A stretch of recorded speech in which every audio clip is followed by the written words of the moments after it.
세상에서 가장 쉬운 경제 해설, 보이는 경제 탑3의 유여울입니다.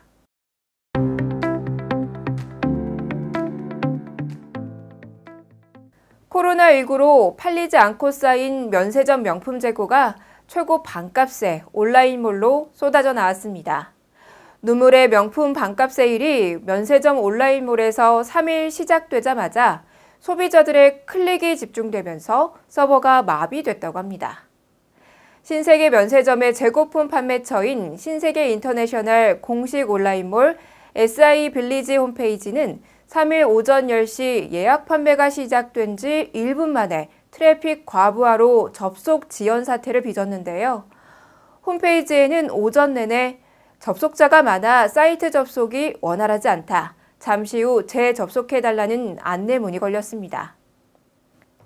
이날부터 판매된 명품은 보테가 베네타, 생로랑, 발렌시아가, 발렌티노 등 국내에서 대중적 인지도가 높은 4개 브랜드였는데요. 백화점 정상 가격보다 최대 50%까지 할인 판매돼 벌써 상당수가 품절됐습니다. 코로나19로 인한 재고 면세품이 국내 유통시장에 풀리는 것은 이번이 처음입니다.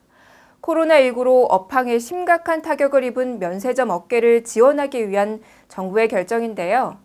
관세청은 지난 4월 이례적으로 6개월 이상 장기 재고 면세품의 국내 판매를 오는 10월 29일까지 6개월간 한시적으로 허용했습니다. 대상은 6개월 이상 팔리지 않은 장기 재고 제품으로 한정됩니다. 신세계 면세점이 첫 스타트를 끄는 재고품 판매는 조만간 롯데와 신라도 뒤따를 것으로 보입니다. 롯데 면세점은 오는 26일부터 열리는 대한민국 동행세일 기간에 총 10개 브랜드의 제품을 백화점과 아울렛에서 판매할 예정입니다. 신라 면세점과 현대 면세점도 이르면 이달 중 면세품 판매를 검토 중입니다.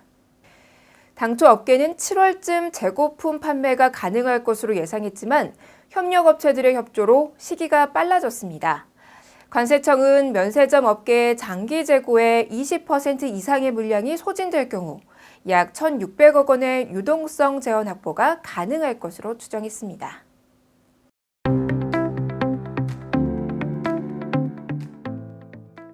중년의 간식이 말랑말랑해지고 있습니다. 편의점 CU가 연도별 간식류의 매출 동향을 분석한 결과 기존 젊은 층의 구매가 높았던 젤리의 구매 연령대가 점차 중년층으로 확대되고 있는 것으로 나타났습니다. 올해 1월에서 5월 젤리의 연령대별 매출 비중을 보면 20, 30대의 매출 구성비는 지난해보다 5.3% 줄어든 50.6%를 차지한 반면 40, 50대의 매출 구성비는 33.3%에서 5.7% 늘어난 39%를 기록했습니다.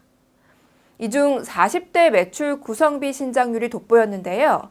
40대는 기존 20.2%에서 3.5% 증가한 23.7%를 기록해 이전까지 가장 큰 비중을 차지했던 20대를 제치고 젤리 시장의 큰 손으로 떠올랐습니다. 50대와 60대 역시 비중이 각각 2.2%, 1.2% 소폭 상승했습니다. 이렇게 젤리의 소비층이 40, 50대로 넓어지면서 젤리 매출은 지난해 CU의 간식류 카테고리에서 처음으로 초콜릿 매출을 앞질렀습니다. 젤리를 구매하는 중년층이 늘어난 이유는 상품 트렌드 변화에 있습니다. 과거 젤리는 주요 소비층인 젊은 세대가 좋아하는 달콤한 맛과 이색적인 모양을 중심으로 출시됐지만 최근에는 비타민, 타우린, 숙취 해소 성분 등을 함유한 기능성 젤리로 출시됐고 장수 상품과의 협업으로 중년층에게 보다 친숙하게 다가갔기 때문으로 보입니다.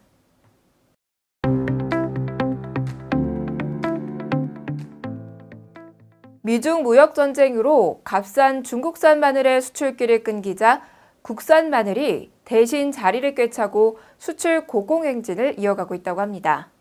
농림축산식품부와 한국농수산식품유통공사에 따르면 올해 5월 말 기준 미국으로 수출되고 있는 국산 깐마늘 수출은 전년 8,000달러에서 440만 달러로 폭증했습니다.